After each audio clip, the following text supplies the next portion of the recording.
You picked up the Tesseract, breaking reality. I want you to help us fix it. Not my forte. Pretend your life depends on it. I'm gonna get a snack. This Wednesday. I am the god of mischief. It is adorable that you think you could manipulate me.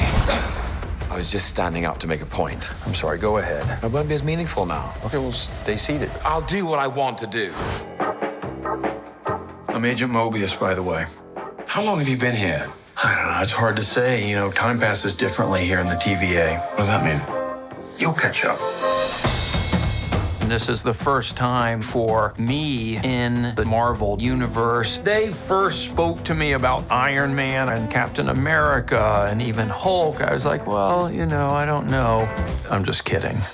I need your unique Loki perspective. Tom would take us through the world and the different movies. It was amazing because he just had all this information in his head. We called them the Loki lectures. I ended up just sort of writing down some of the stuff he said, and I think that even worked its way sometimes into dialogue. I was full of enthusiasm and passion and excitement. I really like the whole look, the sets and the costumes. You know, let that do the heavy lifting.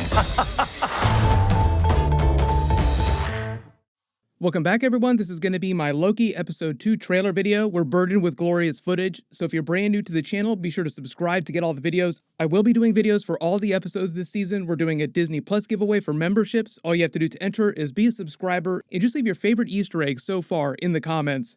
But careful for spoilers for everything that happened during Episode 1 if you have not seen the episode yet.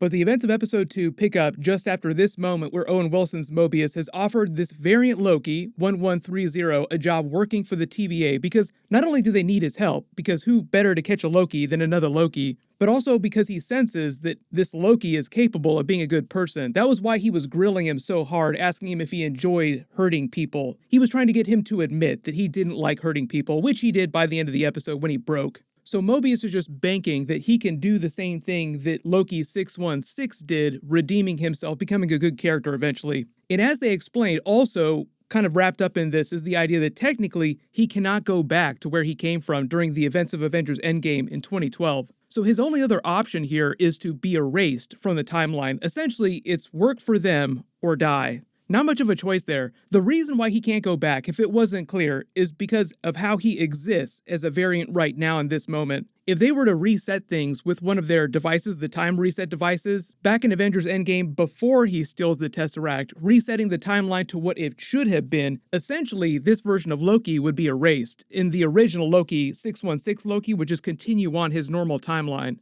That was a real cool 616 Easter egg, but a lot of you also asked the question, you know, MCU technically is supposed to exist in a separate universe, the Earth 1999999. The 616 Marvel Universe is the main universe of the comics, so when they started making the movies, like during the first Iron Man movie, because they changed the plot of his origin story so much, and all the movies changed the plots of their stories so much, they just decided to say that all this Infinity Saga stuff is happening in an alternate universe. But what they meant by Loki 616 was that he was the main Loki. So if it feels like a continuity error, even though it kind of is, you do understand now what they meant to say. Like he was the main Loki in the MCU, this is now a different Loki. If they reset everything with the time reset device, he would never have come into existence. That happened the second he portaled away with the Time Stone, creating a Nexus event per their big explainer, that big animated movie on the history of the TVA and the Timekeepers. So that's why when he hit rock bottom in episode 1, he admits, I simply can't go back, can I? The red line that they keep referring to at the different crime scenes in the episode is when things approach a Nexus event. Once you go past the red line, a Nexus event happens and a fully alternate reality is born. It's the whole reason why the Timekeepers created the TVA, to prevent these Nexus events. I did mention in my episode 1 video, during that big sequence, that this Timekeeper's face kind of looked like Kang the Conqueror's face, or one of his faces. He has many different faces that he wears across the timeline. I will talk more about Kang in a new video this week because there's all these sinister overtones to what the Timekeepers are doing, forcing all of reality in the multiverse into this single sacred timeline, deciding for everyone in existence what is sacred and what is not sacred. We'll learn more about that. We'll get more clues as Loki goes around in the different missions, chasing down these alternate Lokis of himself Blade Runner style. But there's a ton more footage from episode 2 in these trailers, so you see Mobius and Loki sit down for another Joss de Soda, that old Pepsi energy drink that went out of circulation a long time ago. He's still kind of giving Loki the business, like he gives him the TVA jacket, labeling him as a variant. I wonder if they'll be selling those as merch too. But also, while he continues to explain more about the Time Variance Authority and what they do, and what Mobius himself is doing, chasing down this very dangerous version of Loki that's going around killing all their Minutemen, he's also still taking Loki to task on all his mischief. You have that funny scene where Loki's like, I have never done anything wrong ever in my life. What are you talking about? And there's another callback to Lady Loki, or the person that we think that they're chasing down, Lady Loki, when Owen Wilson says he's watched Loki literally stab people in the back, betraying them 50 times.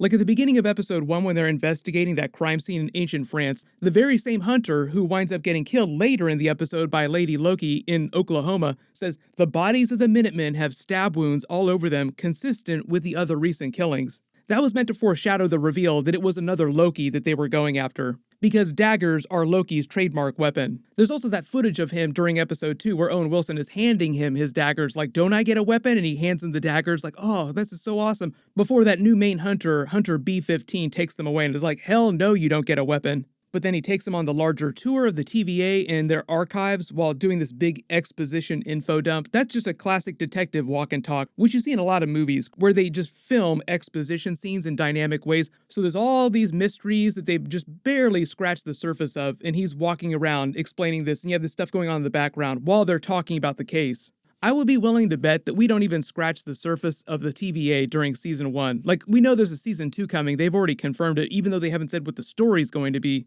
But it's just like Gallifrey or the Citadel of Ricks and Rick and Morty. There's just so many stories that you could tell inside this space. It's just set up as this really complex, really interesting area that you've never seen before in the MCU. But if you haven't seen her, this is Sophia DiMartino. This is the actress that's playing Lady Loki. She was at the London premiere with Tom Hiddleston. That's the reason why they're bumping each other like this, because technically there is only one person in this photo. Once we get some more footage with her in episodes, in like the next couple of episodes, I will do a larger Lady Loki video, but they've only just barely begun to tease the character on the series.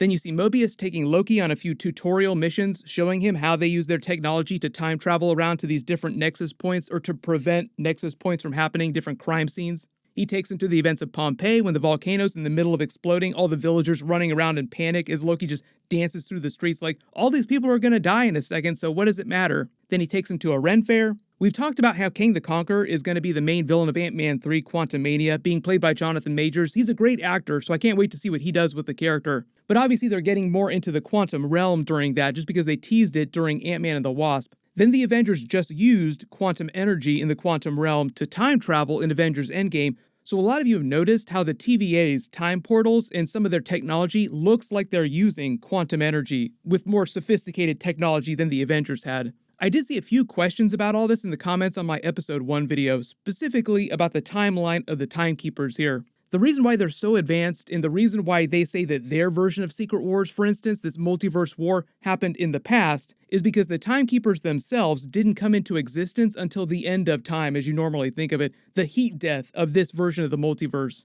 In this place, the Timekeeper Citadel was created after they forged the sacred timeline. That's why they created the Time Variance Authority for. So for them, this big Secret Wars cataclysmic multiverse event happened in the distant past. And when they plucked this Loki out of time and brought him here, this is inside a pocket dimension outside of the normal flow of space-time, but technically, for all the people that work here, it's the very distant future. And for the main Avengers, who are still alive in present day, it hasn't happened yet, because they're all still living in 2023, 2024. I think it was just people weren't totally clear on what point in the timeline this Citadel is at. Theoretically, it's in the distant future, even though it's kind of outside of space-time, so it doesn't exist inside the normal timeline the way you think about it. As they continue to jump around in the timeline to different points, I'll talk about the overall timeline, because it will get crazy during the Loki series, but there's also a lot of footage in here from the other future episodes beyond episode 2. Like, you can see Loki, and it seems like he's hot on Lady Loki's trail. You see him all pissed off inside this Roxxon version of Walmart called Roxcart, and it seems like he's chasing her through one of these TVA portals. Remember, the whole idea is that she's been trapping TVA agents, hunting the hunters, so to speak, and stealing their time travel technology, like the reset devices. But it seems like she also has some of their portal technology, allowing her to travel anywhere in the multiverse and anywhere in the timeline she wants. That's how she was able to get the technology from the year 3000 and put it back in the 1800s in Oklahoma.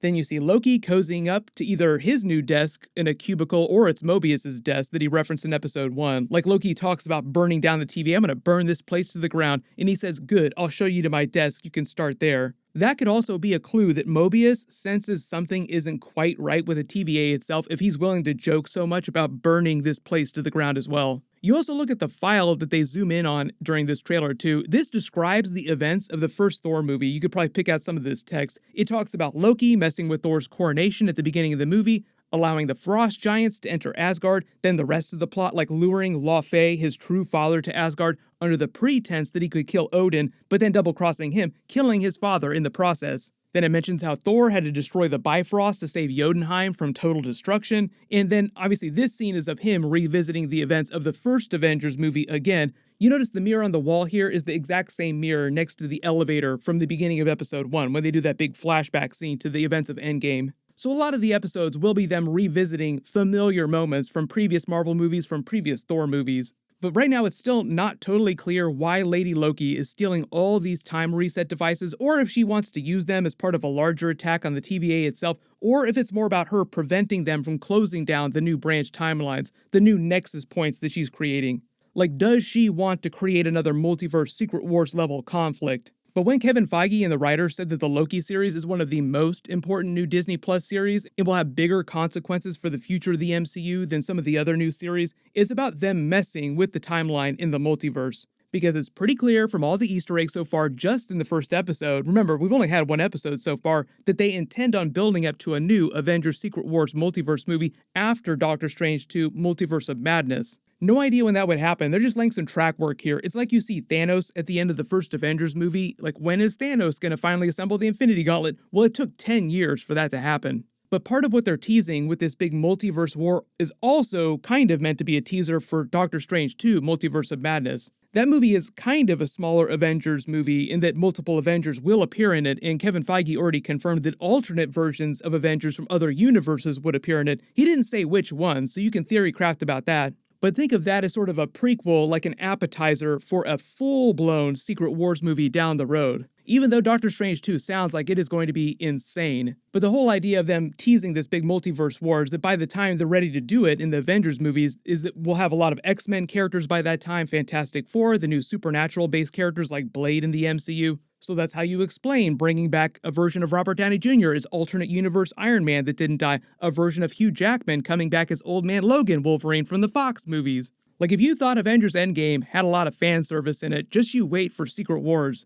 I will do a separate, bigger Secret Wars video later this week. I was already going to do a Kang the Conqueror video, so I might just do those as a single giant video, because the Loki series was teasing Kang the Conqueror using Secret Wars. So it's kind of like they're implying that he plays a huge role in that multiversal war. It does make sense. Some of those Easter eggs sounded similar to the events of Kang War as well, which is a more recent story. Kang War was kind of like a time travel-based version of Avengers Infinity War and Avengers Endgame, where you have multiple versions of Kang teaming up from across his timeline to fight the new Avengers team, which coincidentally featured some of the new characters that they've introduced so far, like the new version of Falcon Captain America. But as you can see, the Loki series, just part of the story is them going around after these variant Lokis. The real overarching story is the story of this other alternate Loki, like Lady Loki, we believe it is. I know there are a lot of people wondering if there's going to be some dark twist with Mobius's character too, but I think the idea is that he's one of the good guys inside this really shady organization of the TVA, and in solving the mystery of Lady Loki and what she's doing,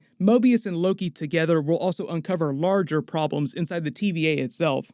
In other early theory, I think that'll play into the idea of them seeding Kang the Conqueror into the background of the MCU before we see him full-blown show up on screen in Ant-Man 3. But everybody post all your theories in the comments below. My full episode 2 video will post next Wednesday just like normal. Congratulations, Bob Jens, you're the giveaway winner from my last big Marvel video. Please email me on the About page of my channel so I can get your contact details. Everyone click here for my full Loki episode 1 video, and click here for my Thor 4 Love and Thunder first look teaser video.